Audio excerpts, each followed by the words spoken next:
Police દ્વારા ગુનેગારો સામે હાથ ધરાયેલા ઓપરેશન ટ્રેપ અંતર્ગત મોટી સફળતા મળી છે। છેલ્લા 100 દિવસ દરમિયાન સુરત પોલીસે 243 ફરાર આરોપીઓને ઝડપી પાડી કાયદોની વ્યવસ્થાને વધુ મજબૂત બનાવવાનો પ્રયાસ કર્યો છે। સુરત પોલીસના ઓપરેશન ટ્રેપ અંતર્ગત છેલ્લા 100 દિવસમાં 243 ફરાર આરોપીઓને ઝડપી પાડવામાં આવ્યા છે। ઝડપાયેલા આરોપીઓમાં હત્યા, લૂંટ, ધાડ સહિતના ગંભીર ગુનાઓમાં સંડોવાયેલા આરોપીઓનો સમાવેશ થાય છે। આ કામગીરી દરમિયાન 7 ઇનામી આરોપીઓ પણ પોલીસના સકંજામાં આવ્યા છે। પોલીસે કુલ 3,25,000 રૂપિયાના ઇનામી આરોપીઓને ઝડપી પાડવામાં સફળતા મેળવી છે। આ સમગ્ર ઓપરેશન ડીસીબી, એસઓજી અને પીસીબીની સંયુક્ત કાર્યવાહી હેઠળ હાથ ધરવામાં આવ્યું હતું। ફરાર આરોપીઓને પકડવા માટે અન્ય રાજ્યોની પોલીસ સાથે પણ સંકલન કરવામાં આવ્યું હતું। ટેકનિકલ સર્વેલન્સ અને આધુનિક તપાસ પદ્ધતિઓના આધારે પોલીસ આરોપીઓ સુધી પહોંચી શકી હતી। કાયદો અને વ્યવસ્થા જાળવવા માટે સુરત પોલીસ દ્વારા વિશેષ અભિયાન હાથ ધરવામાં આવ્યું હતું।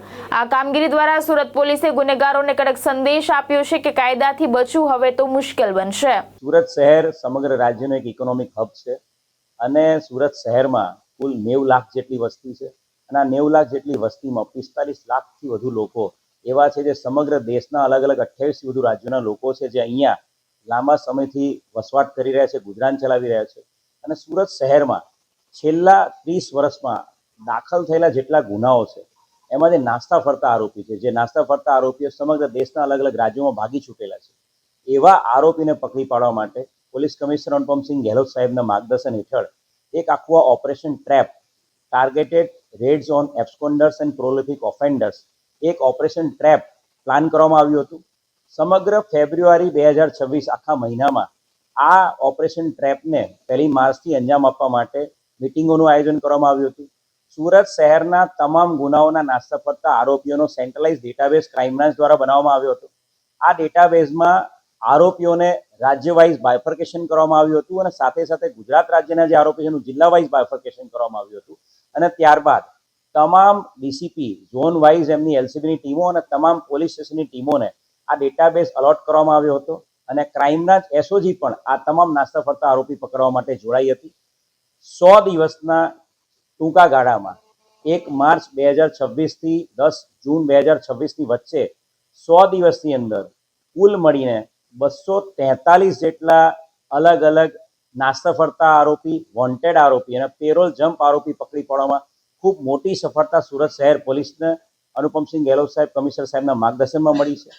આ 243 આરોપીની અંદર ઉત્તર પ્રદેશનો 1, રાજસ્થાનનો 1, મોરબીનો 1, ભાવનગરનો 2 અને સુરત શહેરના 2 એમ કુલ 7 આરોપી એવા છે જે ઇનામી આરોપી છે, જેમની ઉપર તમામ આરોપીનું કુલ મળીને 2,55,000ની ઇનામ ડિક્લેર થયેલા હતા।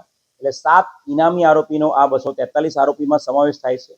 જો ગુનાના હેડવાઇઝ વાત કરીએ તો આ ઓપરેશન ટ્રેપ અંતર્ગત પકડાયેલા 243 આરોપીમાં ખૂનના ગુનાના 18 આરોપી, ખૂનની કોશિશના 7 આરોપી, ધાડના 2 આરોપી, લૂંટના 12 આરોપી, ખંડણીના 4 આરોપી, આર્મ્સ એક્ટનો 1 આરોપી, એનડીપીએસના 23 આરોપી, ગુજસી ટોકનો 1 આરોપી, અપહરણના 7, બળાત્કાર પોક્સોના ગંભીર ગુનાના 13 આરોપી, દહેજ મૃત્યુનો 1 આરોપી, છેતરપિંડીના 75 આરોપી અને ચોરીઓના 27 આરોપી તથા પ્રોહિબિશનના 12 અને અન્ય 40 એમ કુલ 243 આરોપી પકડી પાડવામાં આવ્યા છે।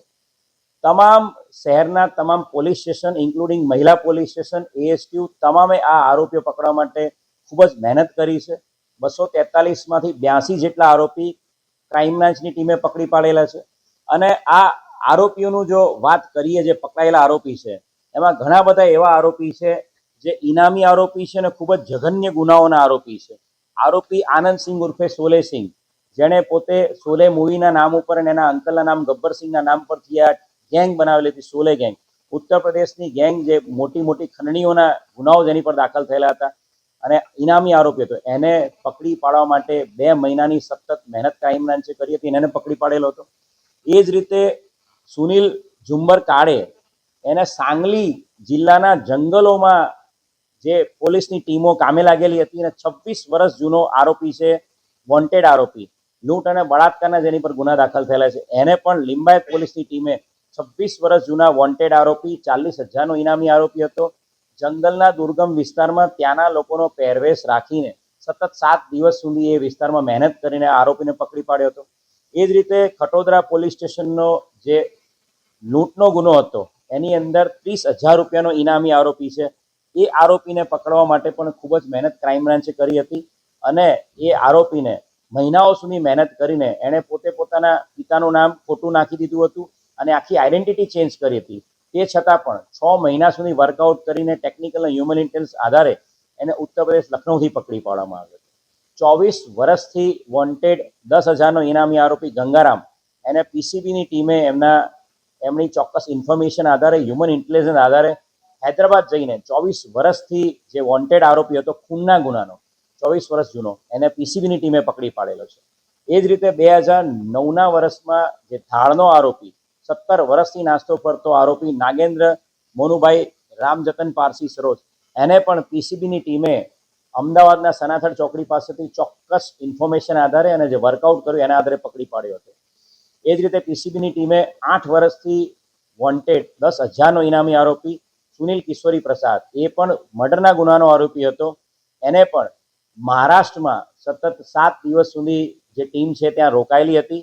ટેકનિકલ વર્કઆઉટ અને હ્યુમન ઇન્ટેલિજન્સ વર્કઆઉટ કર્યું હતું અને 2018નો આ 10,000નો ઇનામી આરોપી સુનિલ કિશોર પ્રસાદને પકડી પાડવામાં આવ્યો હતો.